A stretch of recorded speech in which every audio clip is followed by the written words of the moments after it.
òun tún rédíò owó ti àti pé òun tún ti ẹfẹ̀ ní sáà mẹ́mà sùn yẹ ká jà ìlọ òun tún ẹfẹ̀ lọ́gbọ̀n ṣe. tí òkú gbogbo He parted the Red ẹ̀rù Sea ló ti Jẹ́ríkò. and he pulled down the wall of Jericho. ẹ̀rù ní bàbá He is bàbá a tó ló bá fearful mọ́. God. ẹ má jẹ́ kó dàrú torí pé Ọlọ́run ni Ọlọ́run ni He is God. Ọlọ́run ni ó máa jẹ́. Ọlọ́run ni ó máa jẹ́. Lónìí ìlànà lọ́la o títí dé ayé. Ọlọ́run ni ó máa jẹ́. Bàbá ńlá bàbá tó bí bàbá tó bí bàbá mi lọ́mọ. Ó ti ń tọ́ lọ́rùn kí bàbá mi tó dáyé.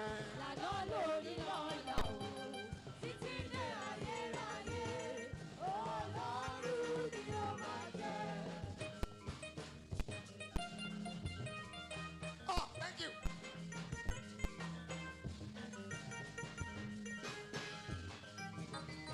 Ó dáná tó bá jẹ́ ẹ̀jẹ̀ wẹ́rẹ́wẹ́ kẹfà mi lọ o.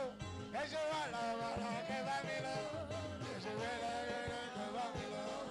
Ẹ̀jẹ̀ wàrà. Bàbá wa ni. Ó ní bẹ́ẹ̀ bá kọ̀ bẹ́ẹ̀ bá yìn mí, màá gbé òkúta dìde o. Màá gbé dìde dandan. If you fail to praise him, he will raise the stone to praise him.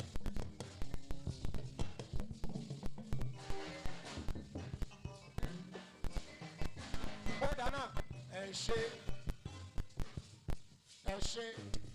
èmi ló láyọ̀ ẹ̀ ń bá mi dúpẹ́.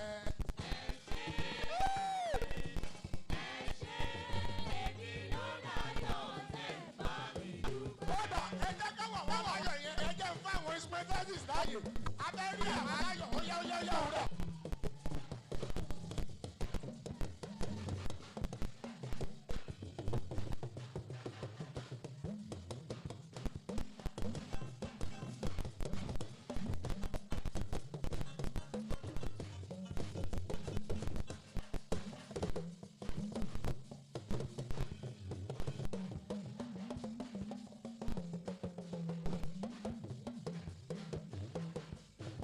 Praise God. Tó o bá jẹ́ instrumentalist, If you are instrumentalist tó o bá mọ bọ́ ṣe lè máa fún mi ní intro. and you know how to give me intro, A máa jẹ́ pé ọmọ bàbá mi ló jẹ́. that is you are my father. A jẹ́ pé àtìlẹ́pọ̀ nìyẹn o. That is we are father. Mọ́mí. Àtàbà dúdú.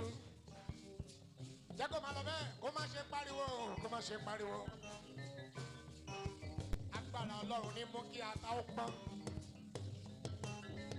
Bẹ́ẹ̀ bá ṣàkíyèsí, If you observe, ata ìmí aṣọ àwọ̀ ní dúdú.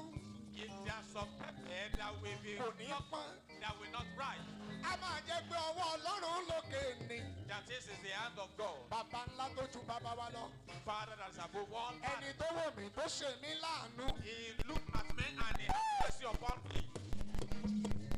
Ó fún mi níyàwó. Gave me a wife Ó tún fún mi lọ́mọ bí. and give me children Ó fún mi lálàáfíà. and give me sound health. Ẹ wá sọ pé kì í má yín. And that's Bó why bá ṣe wù I mí ní má yín Jésù Kristì I lómi. will praise God anyhow I like it. Mo lè sọ pé Jésù Kristì ó ṣe. Jésù Kristi yóò ṣe.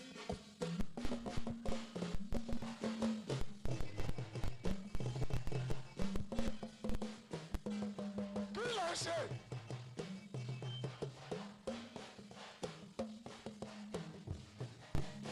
Jésù Kristì ó ṣe. Jésù Kristi yóò ṣe. Ọmọ Màríà ẹ ṣe. Jésù Kristi yóò ṣe. Ìyá látìlẹ́yìn ẹ ṣe.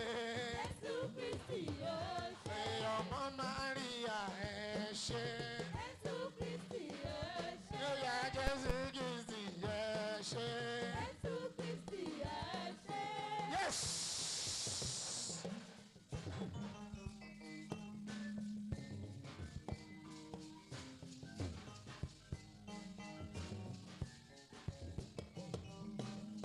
Àwọn tó bá mọ rírì Ọlọ́run ẹ jẹ́ kó máa ṣe mùkúlùmù kẹ́ nínú You ìjọ. know how to praise God, just be dancing. by little.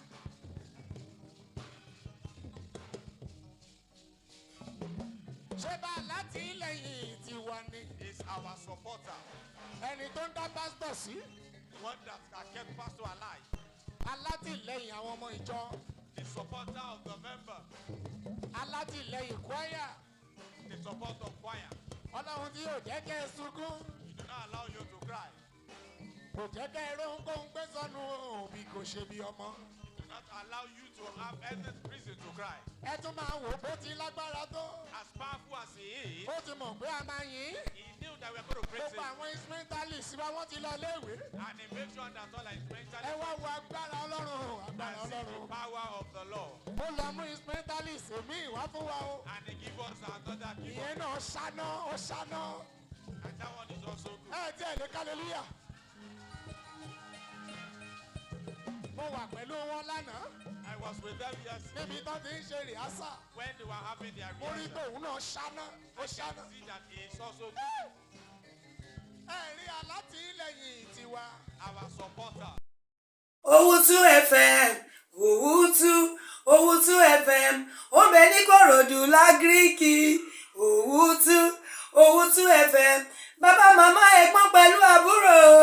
Owutu FM ní kẹ́ máa gbọ́, Owutu TV ní kẹ́ máa wò.